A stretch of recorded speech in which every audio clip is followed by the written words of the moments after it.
Breaking news अवां सां share कयूं पिया। हमलनि में दहशतगर्दनि जे थाकनि खे निशानो बणायो वियो आहे। ISPR पारां इहो ॼाणायो वियो आहे। 18 जनवरी ते सुबुह पाकिस्तान ईरान में स्ट्राइक्स कयूं आहिनि। उन्हनि दहशतगर्दनि ख़िलाफ़ कार्रवायूं कयूं जेके पाकिस्तान में ताज़नि हमलनि में मुलवस हुआ। पाकिस्तान हमले आवार ड्रोन्स, रॉकेट्स ऐं ॿियनि हथियारनि सां कार्रवाई कई। बलोचिस्तान लिबरेशन आर्मी ऐं बलोचिस्तान लिबरेशन फ्रंट जे ठिकाणनि खे कामयाबी सां निशानो बणायो वियो।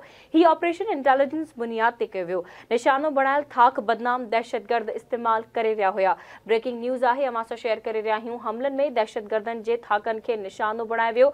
ISPR पारां ॼाणायो वियो त 18 जनवरी ते सुबुह पाकिस्तान ईरान में स्ट्राइक्स कयूं आहिनि। उन्हनि दहशतगर्दनि ख़िलाफ़ कार्रवायूं कयूं वयूं जेके पाकिस्तान में ताज़नि हमलनि में मुलवस हुआ। पाकिस्तान हमले आवर ड्रोन, रॉकेट्स ऐं ॿियनि हथियारनि सां कार्रवायूं कयूं। बलोचिस्तान लिबरेशन आर्मी ऐं बलोचिस्तान लिबरेशन फ्रंट जे ठिकाणनि खे कामयाबी सां निशानो बणायो वियो। ISPR पारां ॼाणायो वियो त हीउ ऑपरेशन इंटेलिजेंस बुनियाद ते कयो वियो। निशानो बणायल थाक बदनाम दहशतगर्द इस्तेमाल करे रहिया हुआ। ब्रेकिंग न्यूज़ अवां सां शेयर कयूं पिया। हमलनि में दहशतगर्दनि जे थाकनि खे निशानो बणायो वियो आहे। ISPR पारां ॼाणायो वियो आहे त 18 जनवरी ते सुबुह पाकिस्तान ईरान में स्ट्राइक्स कयूं। ISPR पारां चयो वियो आहे त उन्हनि दहशतगर्दनि ख़िलाफ़ कार्रवायूं कयूं वयूं जेके पाकिस्तान में ताज़नि हमलनि में मुलविस हुआ। पाकिस्तान हमले आवर ड्रोन्स, रॉकेट्स ऐं ॿियनि हथियारनि सां कार्रवाई कई आहे। बलोचिस्तान लिबरेशन आर्मी ऐं बलोचिस्तान लिबरेशन फ्रंट जे ठिकाणनि खे कामयाबीअ सां निशानो बणायो वियो आहे। हीउ ऑपरेशन इंटेलिजेंस बुनियाद ते कयो वियो आहे। निशानो बणायल थाक बदनाम दहशतगर्द इस्तेमाल करे रहिया हुआ। ब्रेकिंग न्यूज़ अवां सां शेयर कयूं पिया। हमलनि में दहशतगर्दनि जे थाकनि खे निशानो बणायो वियो आहे। ISPR पारां ॼाणायो वियो आहे त 18 जनवरी ते सुबुह जो पाकिस्तान ईरान में स्ट्राइक्स कयूं आहिनि। उन्हनि दहशतगर्दनि ख़िलाफ़ कार्रवायूं कयूं वयूं जेके पाकिस्तान में ताज़नि हमलनि में मुलविस हुआ। पाकिस्तान हमले आवर ड्रोन्स, रॉकेट्स ऐं ॿियनि हथियारनि सां कार्रवाई कई आहे।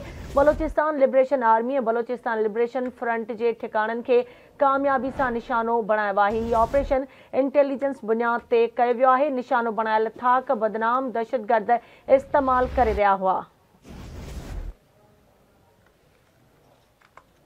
अहम ख़बर अवां सां शेयर करे रहिया आहियूं। हमलनि में दहशतगर्दनि जे थाकनि खे निशानो बणायो वियो आहे। 18 जनवरी ते सुबुह पाकिस्तान ईरान में स्ट्राइक्स कयूं हुयूं। उन्हनि दहशतगर्दनि खे उन्हनि ख़िलाफ़ कार्रवायूं कयूं वयूं जेके पाकिस्तान में ताज़नि दहशतगर्द हमलनि में मुलवस हुआ।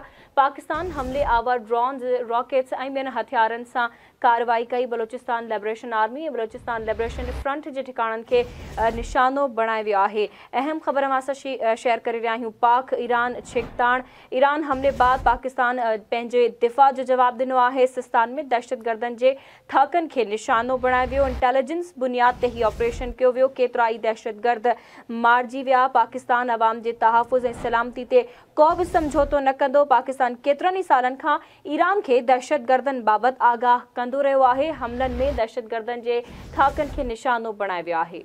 अहम ख़बर नाज़रीन अवां खे ॾियूं पिया। हमलनि में दहशतगर्दनि जे थाकनि खे निशानो बणायो वियो आहे। ISPR पारां इहो ॼाणायो वियो आहे। 18 जनवरी ते सुबुह पाकिस्तान ईरान में स्ट्राइक्स कयूं आहिनि। अवां खे ॿुधायूं त इन ऑपरेशन जो नालो मर्ग बर सरमचार रखियो वियो आहे। अवां खे ॿुधायूं पिया त पाकिस्तान पारां चयो वियो आहे त उन्हनि दहशतगर्दनि ख़िलाफ़ कार्रवायूं कयूं वयूं आहिनि जेके पाकिस्तान में ताज़नि हमलनि में मुलविस हुआ। ISPR पारां ॼाणायो वियो आहे त पाकिस्तान हमले आवर ड्रोन्स, रॉकेट्स ऐं ॿियनि हथियारनि सां कार्रवाई कई आहे।